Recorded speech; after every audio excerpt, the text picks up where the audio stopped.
네, 안녕하세요. 임정우입니다. 이번 영상은 중국 광군절과 관련해서 그리고 시진핑 방한과 관련해서 우리가 되게 오랫동안 계속 관심 있게 보고 매매도 하기도 했던 화장품 관련주를 볼 건데요.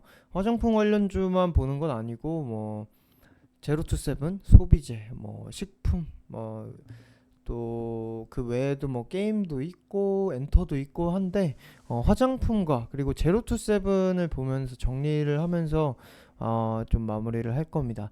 일단은 오늘도 최근에 그 왜 속보로 12월 시진핑 방안에 대해서 뭐 협의하고 있다는 그런 내용이 나오면서 시간외에 그 화장품 관련주가 상승이 있었고, 근데 윗꼬리를 달았고 어떤 날이죠? 이날인가요? 네. 그리고 나서 또 이런 식으로 당일에 뭐 큰 상승은 아니고 잠깐 강세 보이고 장초에 끝나는 그런 그 짧은 상승이 있었는데, 거기에 대해서는 제가 그날 드렸던 얘기가 뭐냐면 화장품 관련주가 광군절도 있고 중국의 11월 10일 광군절도 있고 시진핑 방안이 정말 연내에 이루어진다면 큰 상승, 추세적인 상승이 있을 수 있는데 해당 기사가 일단 메이저 기사가 아니었고 메이저 뉴스사가 아니었고, 원래 그 정도의 이슈면 시진핑 방안이라는 이슈면은 한 곳에서 그렇게 딱 전달이 되는 게 아니고 여러 군데에서 속보가 쏟아져 나와야 정상인데 그렇지 않았었죠. 그렇기 때문에 우리가 급하게 매매를 하지 않았고, 매매를 하더라도 이후에 그게 정말로 진실로 나오더라도 진짜 뉴스였더라도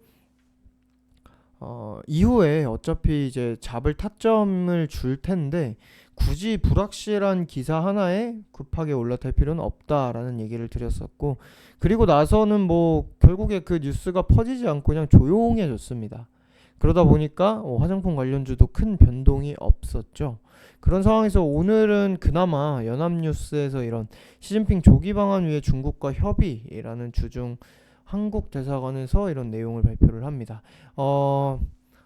이것조차 사실상 뭐 이런 얘기는 외교부나 뭐 주중 대사관이나 그냥 할 수 있어요. 사실 시진핑이 방안을 하든 말든 계속 추진한다는 얘기는 할 수 있으니까요. 근데 이 내용으로 인해서 또 오늘 시장이 그나마 좀 버티기도 하면서 화장품 관련주가 뭐 단체로 급등을 하고 이런 건 아니죠. 이제 소폭 그냥 강세만 조금 있는 정도인데, 뭐 한국 화장품 이렇게 보시면은 그냥 밀리진 않고 그냥 강세만 조금 있는 정도? 시장이 그래도 강보합이긴 해서 뭐 오늘 이 정도 상승이 되게 의미가 있고 그런 건 아닙니다. 거래량도 없고요.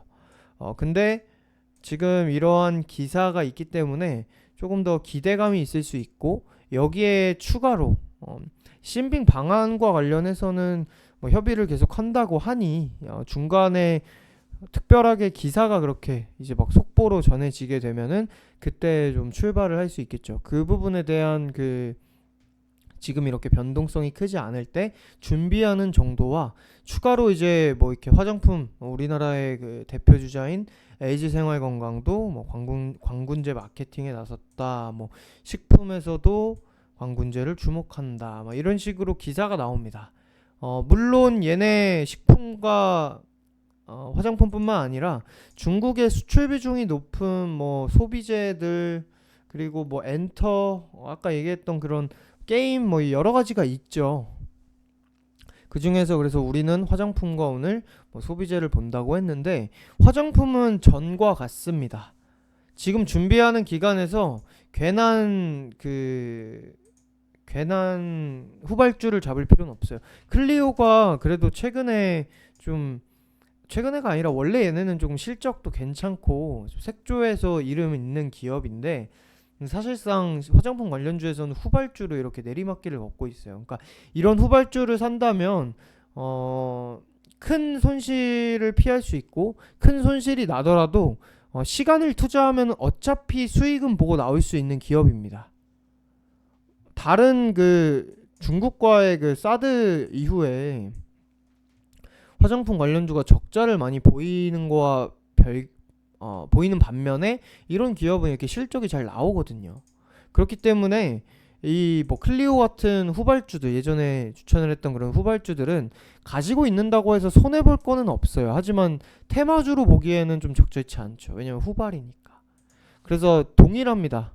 테마의 목적으로 우리가 본다면은 우리는, 제가 만약에 매매를 한다면 이츠한불이 현재 지금 이 자리에서 이 구간을 계속 저항을 돌파를 못하고 있죠. 이날 잠깐 돌파를 했지만 다음날 바로 꺾이고 다시 유지가 되는 것처럼 보였으나 최근에 또 시장의 변동성에 의해서 내려왔습니다. 이까지 지지라인까지 내려오지는 않았지만 여기서 다시 돌리는 방향을 보이지만 아직 돌파를 못하고 있어요. 지금 자리도 그래서 해볼만 하죠.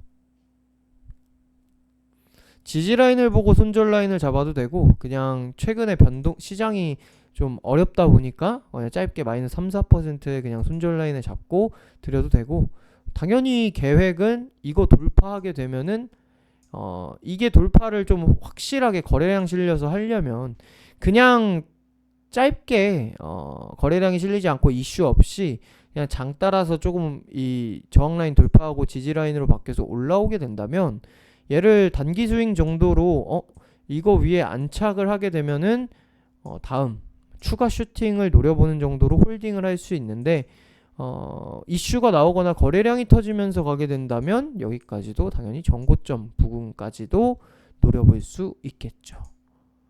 그래서 이츠한불을, 그러니까 화장품을 본다면 저는 당연히 이츠한불을 볼 예정이고, 한국화장품이 최근에 그 시간회 때 그래도 한국 화장품 쪽에서 이츠한불을 제꼈었단 말이에요. 원래 항상 대장급으로 올라오던 종목이기도 하고, 그렇기 때문에 얘도 같이 봐줘야겠죠. 일단 자리가 이츠한불과 비교하면은 조금 안정적이긴 합니다. 물론 얘도 뭐 시장 급락하고 뭐 악재 나오고 하면 이만큼 밀릴 수 있는 건 동일하지만 지금 그래도 단기 바닥을 형성을 하고 있단 말이에요. 시장 자체가 와르르 무너지지 않는 한 이 구간은 최소한 유지를 해주는 차트이기 때문에 얘는 이츠한불보다 뭔가 그 리스크는 조금 적죠. 반면에 이츠한불처럼 대장으로 갈 수 있는 종목이고, 그래서 한국화장품과 한국화장품 제조는 같이 봐주는 거고, 그래도 대장으로 갈 때 이츠한불이 가장 강하게 갔던 게 최근에 그 시간에 그 잠깐 상승했던 그 시간의 분만 빼면은 이츠한불이 그래도 차트도 그렇고 계속 대장으로 가고 있기 때문에 이츠한불이 1순위, 그리고 한국화장품이 2순위. 한 가지를 더 보자면은 이날 그 시간의 상승 때 코리아나도 좀 상승폭이 컸고 이날도 이렇게 8%로 다른 종목보다 좀 잘 갔죠. 이렇게 상승을 했던 것처럼 최근에 이 구간이었나요? 이 코리아나가 조금 혼자 약간 대장을 약간 뺏어오는 그런 움직임이 있었어요. 그렇기 때문에 코리아나는 제가 이전에 후발주자로 추천을 했던 종목이지만 이 대장 라인에 잠깐 껴서 같이 보는 걸 추천을 합니다.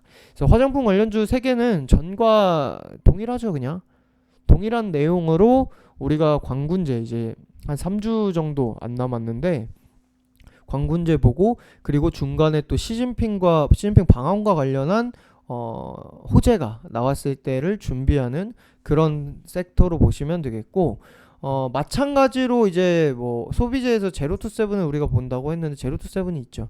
얘는 코로나 전까지만 하더라도 흑자 전환을 하면서 이렇게 잘 나가던 종목인데, 원래 뭐 유통 물량이 적어서 거래량이 이렇게 많던 기업은 아니죠. 근데 소비재나 저출산이나 재료도 좋고 대주주가 11,500원에 이렇게 물량을 가지고 있기 때문에 여기에서 이런 단가로도 믿을만한 구석이 있는 종목입니다. 그래서 우리가 조금 뭐 급하게 뭐 당연히 거래가 적기 때문에 굳이 여기에 현금을 계속 투자해서 묶일 필요는 없어서 뭐 이렇게 매수를 계속 진행하고 이런 식으로 대응을 하고 있지는 않지만 기간이 너무 길어지고 있어요. 예상보다 더. 물론 코로나 영향이지만 코로나 영향이니까 코로나 사라질 때까지는 둡시다 이럴 수는 없잖아요. 그래서 제로투세븐 같은 경우는 일단 당장에는 그냥 바닥 기고 이렇게 조금 하향 추세로 가던 구간은 이때 거래량 터졌을 때, 이때 이후로 그래도 저가를 계속 낮추는 그 흐름은 멈췄단 말이에요. 그런 상황에서 얘네도 마찬가지로 화장품 관련주나 또 이 광군제나 아니면 시진핑 방한 이슈로 오늘 뭐 이렇게 강세 좀 나오고 하는 것처럼 중간중간 그래도 슈팅 한 방씩은 이런 캔들이 나올 수 있습니다.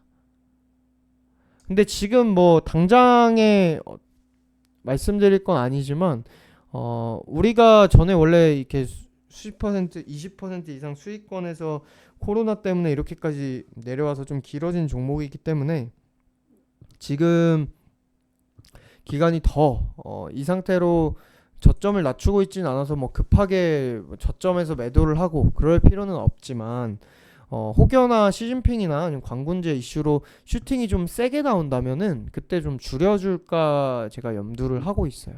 아직 이거는 뭐 완전히 확실하게 이렇게 얘기할 건 아니지만 너무 기간이 길어지는데 그냥 무작정 홀딩만 할 건 아니고 지금 장이 또 어려운 구간이고 하다 보니까 현금을 만들어주는 관점에서 조금 슈팅 세게 나올 때 이제는 매도를 진행해서 현금화를 해주는 쪽으로 보고 있다. 추매는 염두를 하고 있지 않습니다. 사실상 뭐 바닥에서 그냥 기고 있으니까 추매를 하기에는 적절해요. 단가로는. 근데 거래량이 너무 없기 때문에 원래 유통 물량이 적긴 하지만 그만큼 거래가 좀 실려야 탄력이 생겨야 빠르게 또 수익을 크게 내고 나올 텐데 지금 그런 건덕지가 안 보이고 그나마 그런 건덕지를 본다면 광군제와 시진핑 방한인 거고 그래서 그때 슈팅이 나오고 우리가 그때 매도를 안 하게 된다면 그게 이제 추세적으로 이어지면 좋겠지만 지금 코로나가 좀 빠르게 해결이 되지 않고 이런 식으로 중국발 매출에 대한 피해가 있는 이상 뭐 급하게 추세적으로 계속 이어질 만한 상승을 기대하기가 힘들단 말이에요. 근데 그런 슈팅이 나왔을 때 매도를 안 하게 되면은 그 기간이 또 바닥으로 와서 길어지기 때문에 그쪽으로 염두를 하고 있다. 그래서 추가 매수를 고려하고 있는 시점은 아니고 추가 매수를 해도 되지만 현금을 묶이는 그런 결과가 생기기 때문에 그러니까 위험성은 없지만 좀 지루하고 묶이는 그런 결과로 인해서 슈팅이 나올 때 조금 손실권에서 매도를 한다면 상세가 타이밍이 좋으면 같이 상세를 하는 거고 매도를 먼저 하게 된다면은 그 다른 종목 상쇄하는 거를 하기 전에 제로 투 세븐분 먼저 채우고 메꾸고 가는 쪽으로 해야겠죠. 그래서 사실 이 종목은 뭐 그냥 들고 있어도 되는 종목이다. 그러니까 결론을 짓자면 제로 투 세븐은 들고 있어도 된다. 왜냐면 일단 대주주와 관련한 이슈는 되게 많이 설명을 드렸으니까 패스하고 대주주와 관련된 이슈가 있고 이 광군제 그리고 화장품 이 이슈야 뭐 중국과 완전하게 이 관계가 완전히 완화돼서 중국발 매출이 늘어난다면은 사실 얘네는 이제 우상향을 하면서 회복을 하겠죠. 그렇게 된다면은 뭐 이런 뭐 계획에 대한 공유를 할 필요 없이 당연히 바로바로 단가 위로 쭉 계속 올라갈 거고 상승을 할 텐데 근데 그게 아닌 이상 중국과의 이슈가 계속 이렇게 지금처럼 계속 기대감으로만 작용을 하고 시진핑 방안이 계속 미뤄지고 이루어지지 않고 뭐 이렇게 가게 된다면은 이런 식으로 이제는 단기 슈팅 나올 때 우리가 매도하는 쪽으로 제가 보고 있다. 이렇게까지만 보시면 될 것 같습니다. 뭐 그렇다고 해서 지금 그렇게 매도할 거면 우리가 애초에 이런 13,000원 왔을 때 매도를 했지 지금 코로나 저점도 다 가지고 있었고 이 구간까지 다 가지고 있었던 상황에서 지금 그냥 이 자리에서 거래량도 없고 변동성도 없는데 급하게 매도를 할 건 아니다 까지만 보시면 되겠습니다. 네, 이번 영상은 여기까지 하도록 하겠습니다. 감사합니다.